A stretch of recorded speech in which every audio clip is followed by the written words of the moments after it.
Salut à tous, c'est Manu, j'espère que vous allez bien, moi ça va impeccable, je suis ravi de vous retrouver dans cette vidéo pour un tuto du logiciel IONView pour créer un paysage.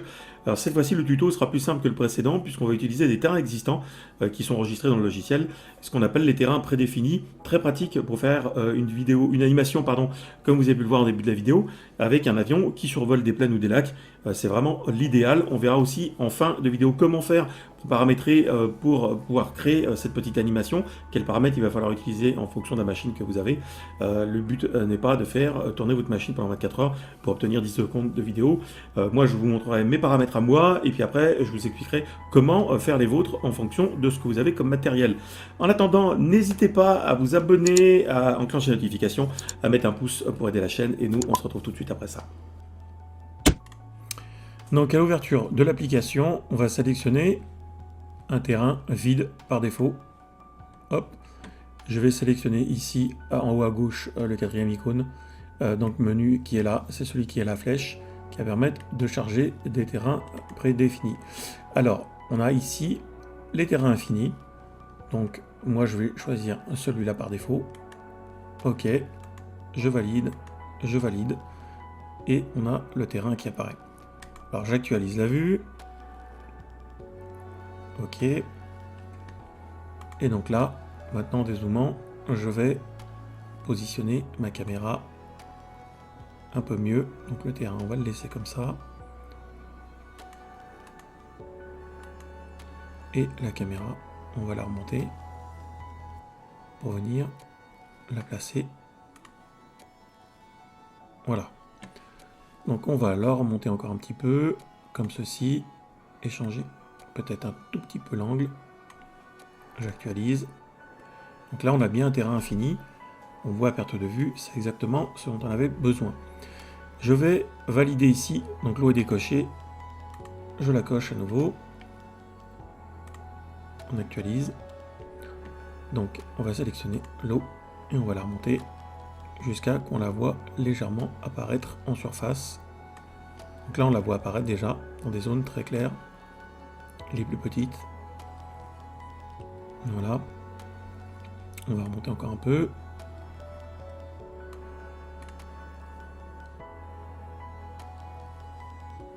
Voilà. On va faire un petit rendu rapide.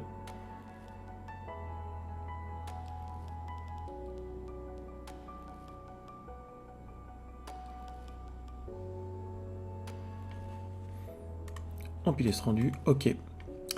Donc voilà, donc on va peut-être modifier un petit peu le niveau de l'eau. Je pense qu'il faut pas le mettre trop, de manière à ce qu'on ne voit pas trop non plus de partout. Ça sera modifié.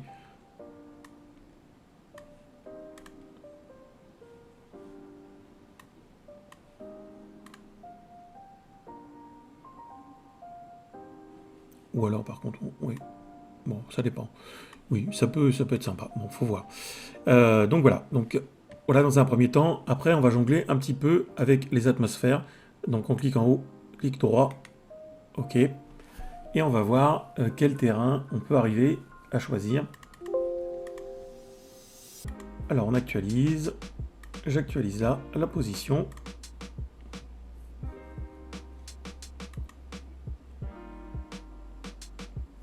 Voilà, c'est plutôt sympa. On fait un petit rendu dans la vue principale. On est pas mal. Ok, bien. Ok, alors admettons qu'on laisse comme ça. Donc, alors, je vous mets bien sûr dans la description les liens de téléchargement du fichier DAE qui comporte l'avion et le lien aussi pour le fichier audio que j'ai trouvé, un fichier audio qui se rapproche le plus possible. C'est vrai que c'est pas forcément évident de trouver des bruitages d'avion. Alors, je vais ici tout simplement dans fichier, importer un objet et je vais aller chercher directement dans mon répertoire le fichier que j'ai téléchargé. Alors vous avez plusieurs modèles, moi j'ai pris le DAE. L'avantage du DAE en tout cas c'est que là il va nous placer les textures souvent, le souci qu'on rencontre, c'est que les textures ne sont pas en place. Alors, il est tout petit et il est là. On va le remonter pour qu'il soit dans le champ de la caméra. Et en vue du dessus, je vais zoomer et je vais le déplacer pour qu'on finisse par le voir apparaître. Tac, il est là. Le voilà. Et je le remplace. Il est là. Alors là, si je l'actualise déjà, on voit. Mais il est très petit. Donc on va en profiter pour l'agrandir.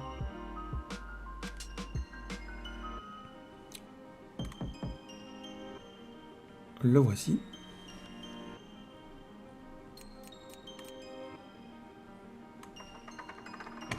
On va faire un petit rendu rapide.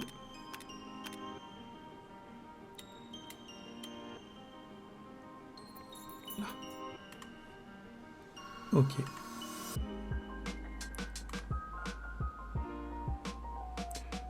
Alors, ça, c'est les différentes textures. Donc à vous de voir comment vous voulez le placer. Alors moi, ce que j'aurais voulu faire, par exemple, dans la scène, c'était de trouver la manière de faire la projection de l'ombre. Donc pour ce faire, il va falloir modifier un petit peu la position du soleil. La lumière est là. Notre avion est là.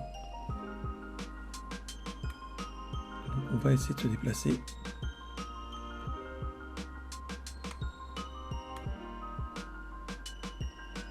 Suffisamment pour que on arrive à voir apparaître l'ombre.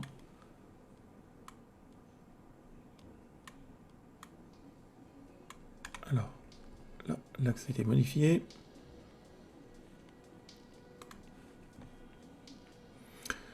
Donc voilà, donc j'ai apporté quelques modifications à la scène. J'ai relevé un petit peu l'avion de manière à ce qu'on soit un petit peu plus haut et j'ai placé le soleil un peu plus près dans un bon axe pour qu'on puisse voir apparaître ici l'ombre.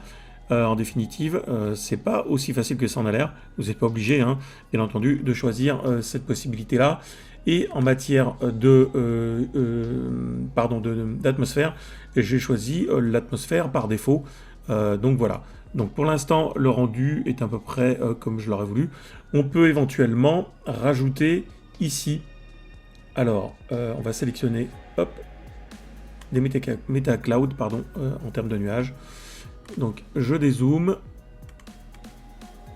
et je viens les placer dans le lointain.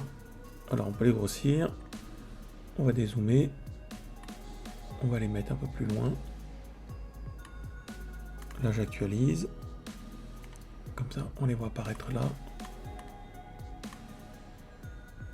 Et on va essayer de les placer quand même assez loin.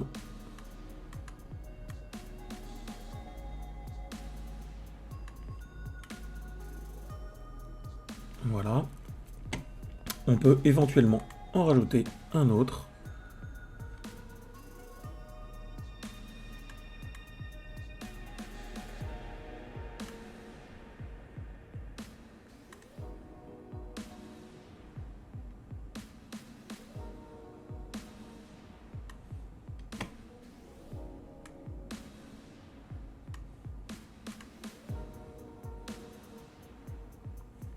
Voilà. Alors, une petite sauvegarde.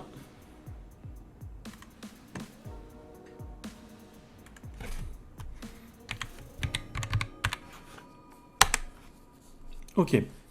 Donc là, grosso modo, si on fait un petit rendu rapide, alors je vais essayer de me mettre, comme j'ai la machine qui est assez puissante, en mode comme celui-ci, et faire un rendu pour avoir un petit champ visuel un petit peu plus grand.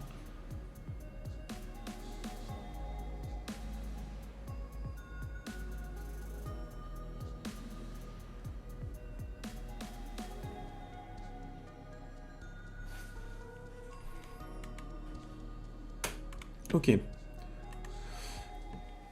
Donc on va laisser comme ça pour l'instant, pour pas avoir une scène trop compliquée. Le but maintenant va être de créer l'animation. Alors pour pouvoir créer l'animation, eh bien on a plusieurs possibilités. Soit on fait simplement un déplacement de caméra, dans ce cas-là, pardon, on clique sur l'icône qui est ici, et on va donc au fur et à mesure sélectionner, et ça va être la partie qui nous intéresse, nous on va créer l'animation directement.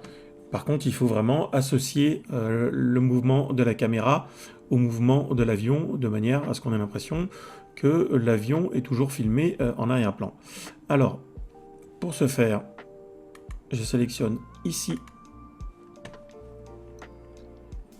la caméra, celle-ci, et je vais sélectionner avec la touche contrôle l'avion pour avoir ces deux éléments ici. Ok. Donc, je clique là, je referme, je fais apparaître la timeline que vous pouvez paramétrer ici, donc en secondes ou bien en frame, en nombre d'images. Et moi, je vais me caler ici, clic droit, image clé, ajouter une image clé, insérer une image clé avec toutes les propriétés. Et après, je vais me placer ici, en déplaçant à l'image 10. On va se mettre à 10, ouais, voilà, bon, ça ira très bien, c'est pareil. Et ici, image clé, ajouter une image clé, et voilà. Donc, à moi, ici, de faire mon déplacement sur la dernière image. Donc, 10 secondes, on va essayer de se donner l'impression quand même que ça vole suffisamment vite. Donc,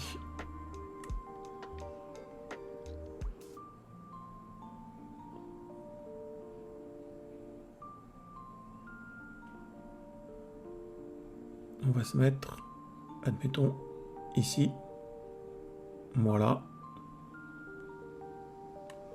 Après, on verra au niveau du montage si on accélère ou pas l'affichage de l'animation.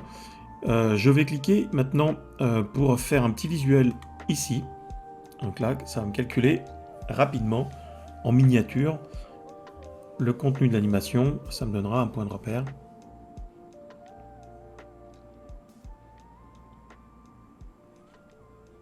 Donc voilà, donc c'est petit effectivement, mais ça donne déjà une idée de l'animation, du contenu de l'animation. Donc voilà, donc maintenant on va lancer le calcul. Alors, pour lancer le calcul de l'animation, on va cliquer ici,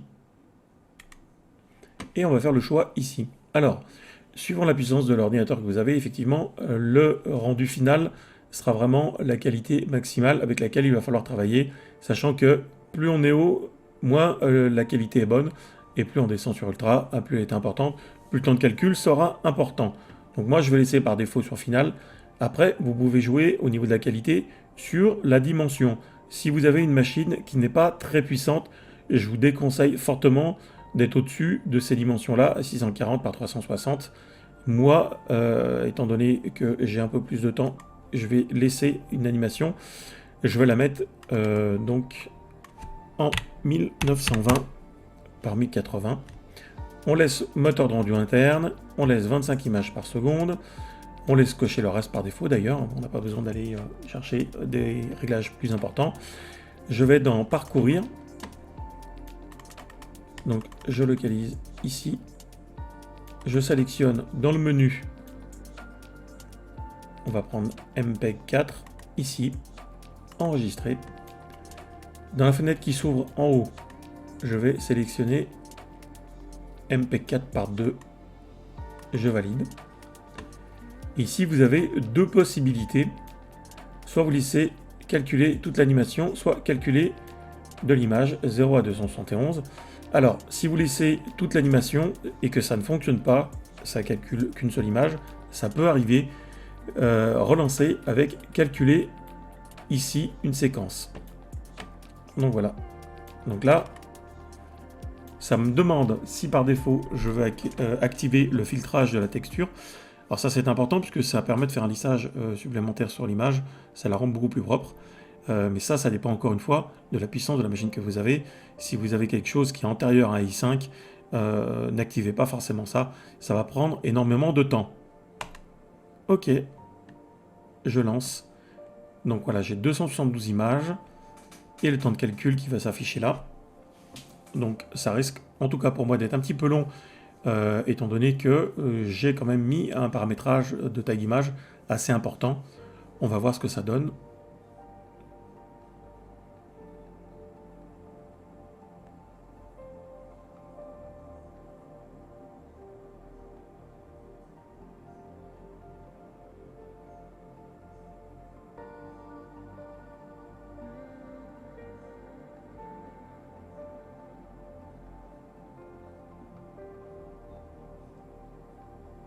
Donc, le calcul de la première image, on va avoir après le temps du traitement restant, qui à mon avis risque d'être assez lourd.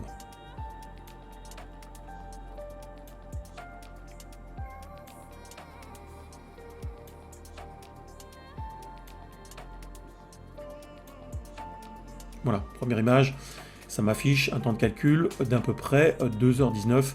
Bon, c'est sur la première image, donc je me doute que ça sera beaucoup plus long. Moi, je vais vous retrouver tout de suite après la fin du calcul, de manière à vous montrer rapidement sur le logiciel de montage comment j'ai rajouté mes effets sonores. Donc voilà, le calcul de la vidéo est terminé, donc il m'a fallu à peu près 4h15, alors c'est normal, hein, donc en résolution 1920, c'est un petit peu long. Donc on va regarder ensemble ce que ça donne au final. Donc quelques bugs, je me suis aperçu qu'il y avait 2-3 petites bricoles qui n'allaient pas, rien d'important. Ça saccade à un moment donné parce que je pense que j'avais mal positionné la caméra. Et puis j'aurais pu bouger effectivement les volets de l'avion qui sont là pour les positionner en position latérale, horizontale, normale quoi. Donc voilà, bon, c'est pas très grave. En tout cas, voici ce que ça donne déjà sans le son. Donc voilà, on a bien la projection de l'ombre, la qualité d'image est propre. Donc là, on a un petit sursaut qui est dû à un bug. Donc voilà. De toute façon, j'ai mis une autre vidéo en calcul que j'avais fait, un autre test que je vous mets en fin d'explication. Comme ça, vous aurez un deuxième point de vue sur cet avion. Et maintenant, on va lancer le logiciel VSDC pour pouvoir faire le montage en rajoutant une bande audio qui correspond au bruitage de l'avion. Alors, comme je vous l'ai dit, c'est assez difficile. Je vous ai mis deux liens de trouver en fait un bruitage d'avion, mais en vol permanent. On trouve souvent du décollage ou de l'atterrissage. Donc, moi, j'ai fait avec. Je vais vous montrer comment on procède. Donc, on ouvre le logiciel, importer du contenu. OK. Je vais aller chercher ma vidéo sur mon bureau. La voici, ça me demande de valider, OK. Donc là, on a la vidéo, ça marche. Maintenant, j'importe un son, c'est cette icône ici, tac. Je vais dans le bon dossier chercher mon fichier audio. Alors là, moi j'ai pris avion de ligne, atterrissage, et j'ai recoupé une partie simplement de l'audio pour que ça puisse à peu près correspondre. Alors, voici le bruit. Donc là, il n'est pas assez fort. Voilà, je prendrais bien à partir d'ici, par exemple. À ce moment-là, je coupe. Je supprime la partie qui ne m'intéresse pas. Tac. Et voilà. Je vais me mettre ici, en qualité d'origine. Et je fais une visualisation.